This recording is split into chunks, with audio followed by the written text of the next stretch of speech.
What's up? So today's video is going to be a little different because it's footage of Melrose Resort on Tofusky Island, South Carolina. The island itself has a pretty turbulent past with a lot of massacres and mysterious things on the island, but it holds host to some celebrities like John Mellencamp, Pat Conroy, and celebrity chefs Sally Ann Robinson. But the resort I'm talking about today was built in 1987 and originally went bankrupt in 2006. And the person who bought it then was involved in a Ponzi scheme and scammed a Spanish investor out of $36 million. But the resort hosts a Jack Nicklaus golf course along the water.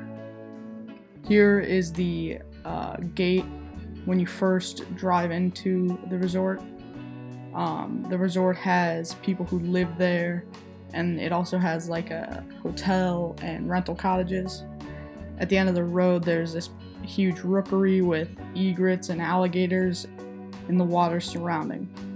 Here you can see the tennis court, and you can kind of see how the trees have started to grow through the fence and back onto the concrete.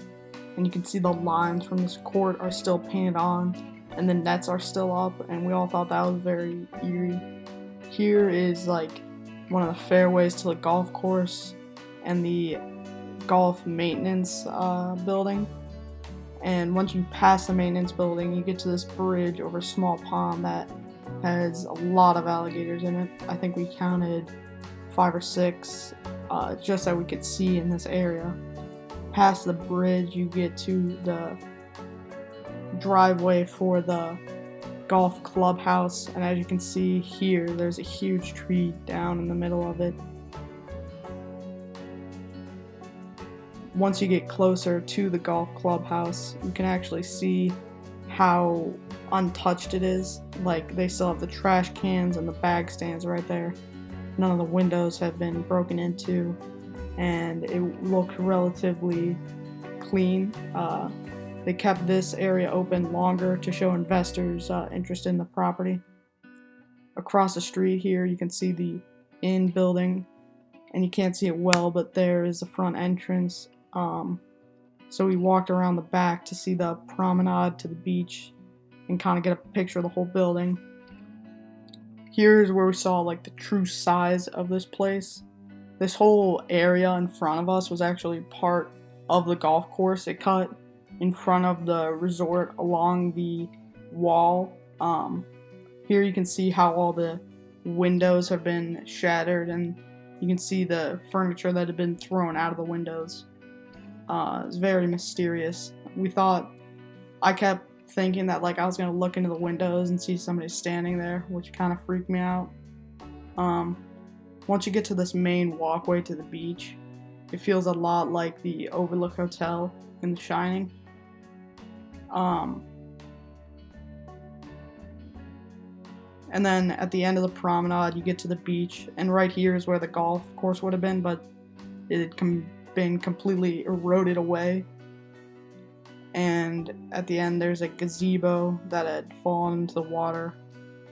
Here are the rental cottages. Some people had bought some of them and restored them, but others had just been boarded up and left.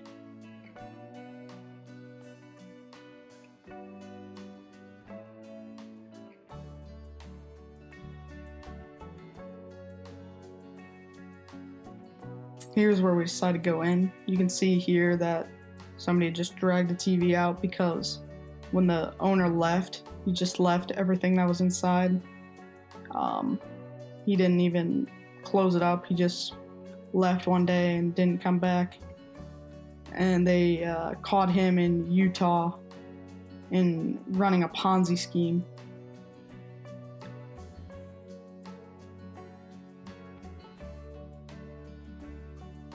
You can see how overgrown everything had become here and like all over the resort. This is a very ornate picture frame we found that somebody had just taken the picture out of.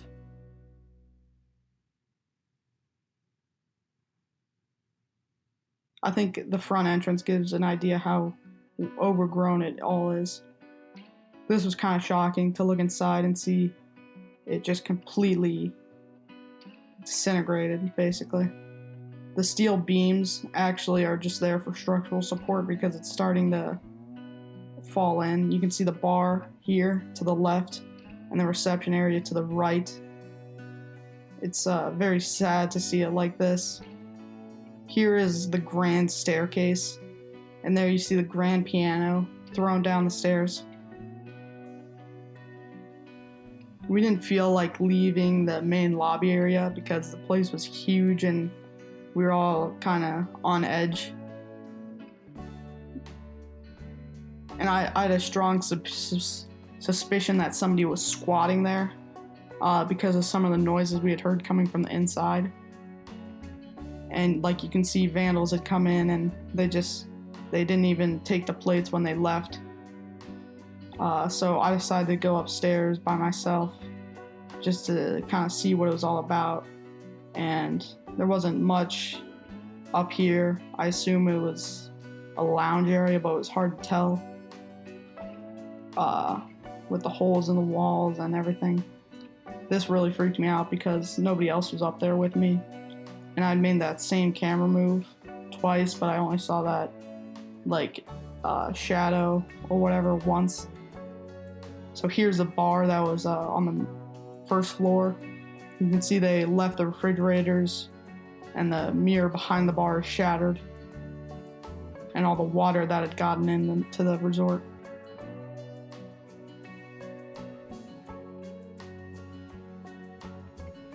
So right there you can see a bleach bottle. There were bleach bottles everywhere, scattered around. A person we met there told us that they had tried to kill all the black mold that was inside there. But I thought it was weird that if they were trying to kill it, it means they were trying to restore the resort a little bit, but they just left the bleach bottles out there. So after the resort, we went to the beach and pool club at the end of the road, and this was really nice because somebody currently owns it. The Spanish investor owns it, and it's open and functional, and it was very nice. The beach was great. Very nice people there. So after the beach, we went to another side of the island, a place called Freeport, and we sat on the docks and watched the tide come in and watched some boats go by, and it was a very nice day, but we were all kind of just left with this very strange feeling, and we kind of get that every time we're on to Fusky. It's just kind of an eerie place to be, and whenever I would be editing this footage, I would always feel like I would look up and see somebody in the windows that I hadn't noticed when I was there.